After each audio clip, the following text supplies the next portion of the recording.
கண்ணியத்திற்குரிய எல்லாம் வல்ல அல்லாஹ் ஜல்ல ஷானஹு தஆலாவின் நல்லடியார்களே, இந்த நிகழ்ச்சியிலே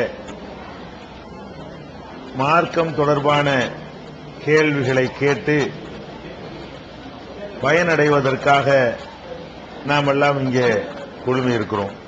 சில அடிப்படையான செய்திகளை நீங்கள் ஆழமாக உங்கள் உள்ளத்திலே இருத்திக் கொள்ள வேண்டும் என்பதற்காக இந்த செய்திகளை உங்களுடைய கவனத்திற்கு கொண்டு வருகிறோம். முதலாவதாக, எந்த ஒரு காரியத்தையும் அதை இஸ்லாமிய முத்திரை குத்த வேண்டுமானால் அதற்கான ஆதாரம் திருக்குர்ஆனில் இருக்க வேண்டும், அல்லது நபிகள் நாயகம் ஸல்லல்லாஹு அலைஹி வஸல்லம் அவர்களுடைய சொற்களிலோ அவர்களுடைய செயல்களிலோ அவர்களுடைய அங்கீகாரத்திலோ இதற்கு சான்று இருக்க வேண்டும். குர்ஆனுடைய ஆதாரம் இல்லாமல், நபிகள் நாயகம் ஸல்லல்லாஹு அலைஹி வஸல்லமுடைய அனுமதி இல்லாமல் எந்த ஒரு காரியத்தை யார் செய்தாலும், அது எத்தகைய மகான்களால் பேரறிஞர்களால் சொல்லப்பட்டாலும், அது எத்தனை காலம் சமுதாயத்திலே ஊடுருவி இருந்தாலும், பார்ப்பதற்கு அது மிகச் சிறந்த காரியமாக தோற்றமளித்தாலும், அதனால் சில நன்மைகள் ஏற்படுவதாக நமக்கு தோன்றினாலும், அதெல்லாம் மார்க்கம் கிடையாது. மார்க்கம் என்று ஒன்றை சொல்வதாக இருந்தால் அல்லாஹ்வுடைய வேதத்தில் இருக்கிறதா, அல்லது நபிகள் நாயகம் ஸல்லல்லாஹு அலைஹி வஸல்லம் அவர்கள் சொன்னார்களா? இவ்வளவுதான் மார்க்கத்தினுடைய அடிப்படையாக இருக்க வேண்டும். திருமறை குர்ஆனிலே அல்லாஹ் ரப்பல் ஆலமீன் மார்க்கத்திற்கு இந்த ரெண்டு தான் அடிப்படை என்பதை பல இடங்களிலே தெள்ளத் தெளிவாக வலியுறுத்தி சொல்கிறார். அத்தீஉல்லாஹ வ அத்தீஉர் ரசூல், அல்லாஹ்வுக்கு கட்டுப்படுங்கள், இந்த ரசூலுக்கு தூதருக்கு கட்டுப்படுங்கள். இந்த கருத்துப்பட ஏராளமான வசனங்கள் திருக்குர்ஆனில் நீங்கள் பார்க்கலாம். மா கான லில் முஃமினின் வலா முஃமினத்தின், இறைவனை நம்புகின்ற ஆண்களாக இருந்தாலும் பெண்களாக இருந்தாலும், இதா கல்லல்லாஹு வ ரசூலுஹு அம்ரா, அல்லாஹ்வும் அவனுடைய தூதரும் ஒரு காரியத்தை பற்றி முடிவு செய்யும் பொழுது, ஐயகூன லஹுமுல் ஹியரா, அவங்களுக்கு சுய விருப்பம் கொள்ளுகிற அதிகாரம் இல்லை. மூமின் என்று சொன்னால் அல்லாஹ் ஒன்ன சொல்லிட்டான்னு சொன்னா, இல்ல நாங்க இப்படித்தான் நினைக்கிறோம், அனுமதி கிடையாது. அல்லாஹ்வுடைய ரசூல் ஒன்ன சொல்லிட்டாங்கன்னு சொன்னா அதுக்கு மாத்தமா நாங்க இப்படி நினைக்கிறோம்னு சொல்ற உரிமையை அல்லாஹ் நமக்கு தரவே இல்லை. இந்த ஒரு அடிப்படையை நீங்கள் உங்கள் உள்ளத்தில் பதிய வைத்துக் கொள்ள வேண்டும். நீங்கள் கேட்கிற கேள்விகளுக்கு நாங்கள் பதில் அளிக்கும் பொழுது குர்ஆன் ஆதாரம் இல்லாம எங்க இஷ்டத்துக்கு சொன்னோம் என்றால், நபிகள் நாயகம் ஸல்லல்லாஹு அலைஹி வஸல்லமுடைய வழிகாட்டுதலை ஆதாரமா காட்டாம நாங்களா இஷ்டமாக ஒன்றை சொன்னோம் என்றால் அதை நீங்க ஏற்றுக்கொள்ள கூடாது. யார் சொன்னாலும் நீங்க ஏற்றுக்கொள்ள கூடாது, அதுக்கு அனுமதி கிடையாது. எவ்வளவு பெரிய அறிஞராக இருந்தாலும் இந்த மார்க்கத்தில் ஒன்றை உருவாக்குறதுக்கோ ஒரு சட்டத்தை இஷ்டத்துக்கு தயாரிப்பதற்கோ உங்களுக்கு அனுமதி கிடையாது. மார்க்க அறிஞர்களுக்கு உள்ள அனுமதி என்ன?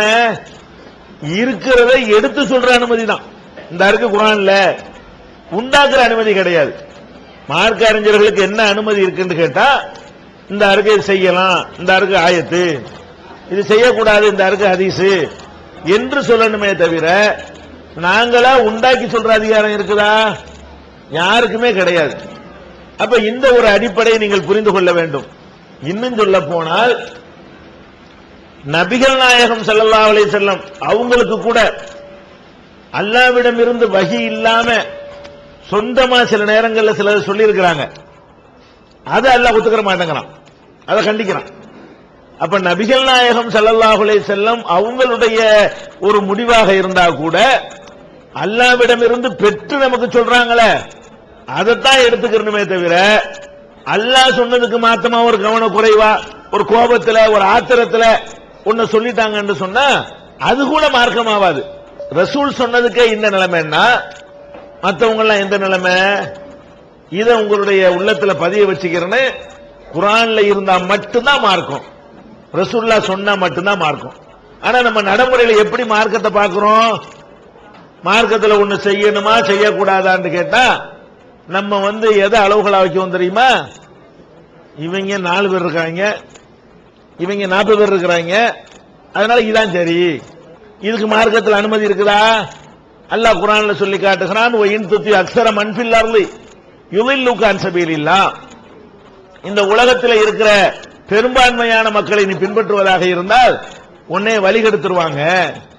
மெஜாரிட்டியை நீங்க பார்க்கவே கூடாது. மார்க்கத்தில் துன்யாவுல பார்க்கலாம். பிரியாணி போடுவோமா வெறிஞ்சோடு போடுவோமான்னு சொன்னா உங்கள்ட்ட கருத்து கேட்டு நிறைய பேர் சொல்றதான் போடணும். கொஞ்சம் பேர் சொல்றத போட்டோம்னா அது வேஸ்டா போயிடும் உணவு. அப்ப துன்யாவுல நீங்க மெஜாரிட்டி பாருங்க. மார்க்கத்தில் மெஜாரிட்டிக்கு எந்த விதமான அர்த்தமும் கிடையாது. அப்படி இருந்துச்சுன்னு வைங்க, இப்ப இன்னைக்கு உள்ள சூழ்நிலையில சமுதாயத்தில் போய் 5 வேளை தொழுகை இருக்கட்டுமா வேணாமான்னு ஓட்டெடுப்பு நடத்தினா எது ஜெயிக்கும்? தொழுகிற ஆட்கள் ஜாஸ்தியா இருக்கிறாங்க, தொழுவாத ஆட்கள் ஜாஸ்தியா இருக்கிறாங்க. அப்ப 95 பேர் என்ன பண்ணிடுவான்? அது இல்லாட்டி தேவையில்லைங்க, தொழுகை வேணாங்க. இப்ப முடிவெடுத்தா என்ன கதிக்கு ஆகுறது? சினிமா பாக்குறது நல்லதா கெட்டதாண்டு ஓட்டெடுப்பு போட்டா யாரு ஜெயிப்பா? சினிமா பாக்குறது நல்லதுங்கிறதான் ஜெயிக்கும். நல்லதா? அது வரதட்சணை வாங்கலாமா வாங்க கூடாதாண்டா எது ஜெயிக்கும்? வாங்கலாங்கிற கருத்தான் ஜெயிக்கும். அப்படி பேர் வாங்குறமே. பொம்பளை பிள்ளை பெற்றவன் மட்டும் அந்த பொம்பளை பிள்ளை கல்யாணம் பண்ணும்போது மட்டும் வேணாம்பா, அவனை ஆம்பளை பிள்ளைக்கு பண்ணும்போது வேணும்ன்றான். அப்ப என்ன வரதட்சணைக்கு ஓட்டெடுப்பு நடத்தினா என்ன ஆகும்? அது சரிங்கிற தீர்ப்பு தான் கிடைக்கும். அதனால இந்த மெஜாரிட்டியை வச்சுக்கிட்டுலாம் தீர்மானிக்க கூடாது. மெஜாரிட்டியா மைனாரிட்டியாங்கிறதாலும் பார்க்க கூடாது. ரொம்ப பேர் எங்க இருக்கிறா, கொஞ்சம் பேர் எங்க இருக்கிறா, இது ஒரு அளவுகளே கிடையாது. அதே மாதிரி மார்க்க அறிஞர்கள் அவங்க மேல நம்மளா ஒரு பக்தி வச்சுக்கிறது. ஒரு பெரிய மௌலானா, இவர் பெரிய ஷேகு அப்படின்னு நினைச்சுக்கிட்டு அவர் என்ன சொன்னாலும் கேட்கிறோம் இல்லையா? அதையும் எல்லாம் கண்டிக்கிறான். எப்படி கண்டிக்கிறான்? இத்தகது அஹ்பாரஹும் ஒரு ருஹ்பானஹும் அர்பாபம் மின் தூனில்லாஹ். இவங்க தங்களுடைய மதகுருமார்களையும் பாதிரியார்களையும் அல்லாஹ்வை விட்டு கடவுளாக ஆக்கி கொண்டார்கள் சொல்றான். யாரை பத்தி சொல்றான்? யகூதிகளையும் நசாராக்களையும் பற்றி அல்லாஹ் சொல்றான். அவங்க என்ன பண்ணுவாங்க? மதகுருமார்கள் ஹலால்டா ஹலான்பாங்க, மதகுருமார்கள் ஹராம்டா ஹராம்ன்றுவாங்க. வேதத்தில் இருக்குதா, தௌராத்தில் இருக்குதா, இன்ஜில்ல இருக்குதான்னு பார்க்க மாட்டாங்க. இந்த மாதிரி ஆக்கி விட்டார்கள் என்று அல்லாஹ் என்ன செய்யறான்? கண்டிக்கிறான். அதனால மார்க்க அறிஞர்கள் சொல்றாங்கன்னு நீங்க பார்க்க முடியாது, மெஜாரிட்டி என்று நீங்க பார்க்க முடியாது. நம்ம அப்பம்பாட்டம் காலத்தில் இருந்து அது ஒரு பழக்கமா இருக்குது. என்னது? ஒரு தப்பை செய்வாங்க, ஏன்பா செய்யற? நாங்க இன்னைக்கு நேத்தா செய்யறோம், 100 வருஷமா இருக்குதா இது அப்படிம்பாங்க. இது 200 வருஷமா நாங்க செய்யறோமாங்க. ஒரு காரியம் 200 வருஷமா செஞ்சா சரியாயிருமா? 300 வருஷமா செஞ்சதுனால சரியான காரியம் ஆயிருமா? ஒரு காலம் ஆக முடியாது. எவ்வளவு காலம் அது இருந்தாலும் சரி, 1000 வருஷமாக நீங்கள் செஞ்சாலும் சரி, அல்லாஹ் சொன்னாதான் அது மார்க்கம், அல்லாஹ்வுடைய ரசூல் சொன்னாதான் மார்க்கம். இது யார் சொன்ன பதிலே? நபிகள் நாயகம் ஸல்லல்லாஹு அலைஹி வஸல்லம் அவங்க போய் மக்கள்கிட்ட சத்தியத்தை சொல்லும் பொழுது அவங்க சொன்னாங்க, இன்னா வஜத்னா ஆபாஅனா கதாலிக யஃபாலூன், எங்கள் முன்னோர்கள் இப்படித்தான் செய்தார்கள், அப்படித்தான் நாங்க பார்த்திருக்கிறோம். இன்னா அலா ஆசாரிஹிம் லமுக்ததூன், அவங்க அடிச்சுவட்டுல தான் நாங்க போய்கிட்டு இருப்போம், அதைத்தான் நாங்க பின்பற்றுவோம், ஓஞ்சல கேட்க மாட்டோம். அப்ப இந்த முன்னாடி உள்ளவங்களை பின்பற்றுவது என்பது மார்க்கத்தில் கிடையாது. அதே நேரத்தில் இன்னொன்னு நீங்க கவனிக்கணும், இந்த மார்க்கத்தில் செய்யலாமா செய்யக்கூடாதான்னு தீர்மானிக்கிறதுல அஜத் சொன்னா கேட்கிறோம், ஊர் வழக்கத்தை பின்பற்றுறோம், பாரம்பரியமா இருக்கிறத ஏத்துக்கிறோம். இப்படி எல்லாம் இருக்கிற நம்ம துன்யாவுல எப்படி இருக்கிறோம்? தீனுக்கு தான் இவ்வளவு.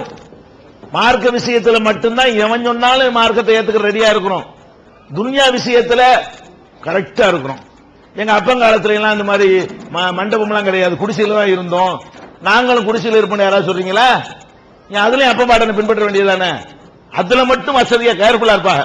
இந்த காலத்துல கிடைக்கிறது எல்லாம் நல்லா அழகா யூஸ் பண்ணிக்கிறீங்க. துன்யாவுடைய மதிப்பை நீங்க வழங்கி வச்சிருக்கிறீங்க.